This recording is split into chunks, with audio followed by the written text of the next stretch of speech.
Assalamualaikum warahmatullahi wabarakatuh.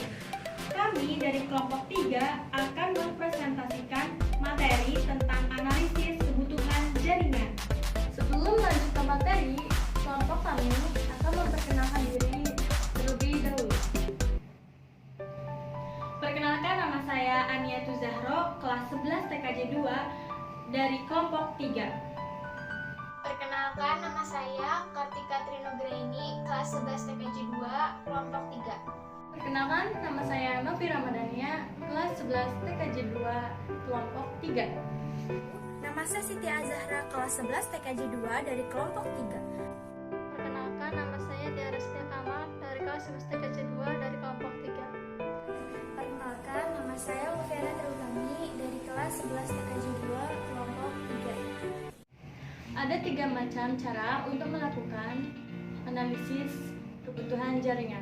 Yang pertama, analisis peninjauan lapangan. Yang kedua, analisis kebutuhan sumber daya. Tiga, analisis kebutuhan perangkat. Di sini, saya akan membahas sebuah analisis peninjauan lapangan. Analisis peninjauan lapangan atau server lapangan merupakan kegiatan yang sangat penting untuk dilakukan agar dapat memperkirakan jenis dan media yang dibutuhkan. Lalu, apa saja cara-cara peninjauan lapangan? Berikut ini penjelasan. Cara-cara peninjauan lapangan untuk mengubah suatu jaringan yang baik. Yang pertama, melakukan peninjauan area secara langsung. Tujuannya agar kita bisa mengetahui kondisi lingkungan tersebut. Yang kedua, menghitung jarak antar pemakai atau klien. Dengan mengetahui jarak antar klien, kita bisa memperkirakan kebutuhan kabel atau perangkat yang akan digunakan. Hasil survei sangat mempengaruhi cara mengubah jaringan, baik alat yang dipakai, kebutuhan kabel, maupun kecepatan transfer yang akan digunakan pada jaringan tersebut. Kedua, menganalisis kebutuhan sumber daya. Sumber daya dalam jaringan menjadi titik pusat perhatian oleh setiap orang yang menggunakan jaringan tersebut, baik itu klien atau pemakai maupun administrator jaringan tersebut. Dalam menganalisis kebutuhan jaringan, ada beberapa faktor yang menjadi pertimbangan, yaitu yang pertama, kebutuhan klien atau pemakai. Yang dimaksud dengan kebutuhan klien yaitu kita harus tahu kebutuhan klien seperti apa. Apakah membutuhkan jaringan yang bisa diakses secara online 24 jam atau hanya sekedar jaringan program biasa. Sehingga kita bisa tahu jaringan seperti apa yang seharusnya kita buat.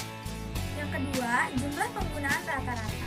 Untuk mengetahui jumlah penggunaan rata-rata, biasanya suatu perusahaan melakukan survei. Survei tersebut dilakukan untuk mengetahui beberapa yang menggunakan jaringan tersebut. Jadi, perusahaan tidak akan boros dalam penggunaan sumber dayanya.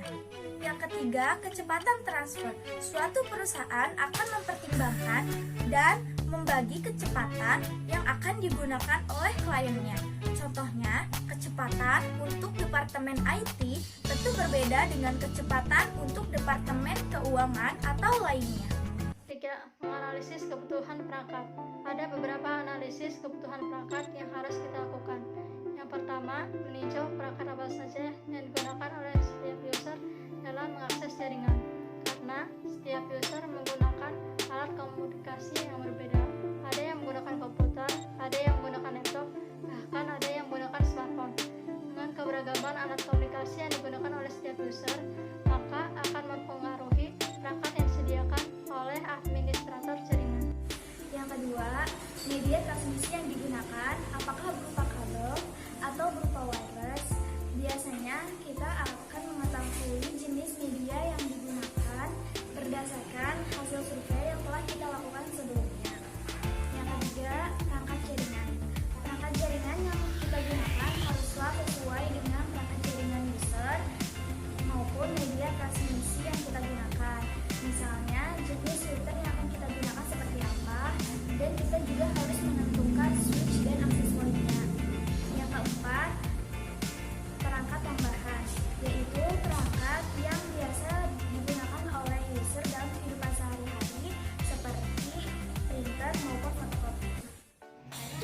Dengan melakukan ketiga analisis tersebut, maka kita dapat membangun suatu jaringan yang efektif dan efisien sesuai dengan kebutuhan.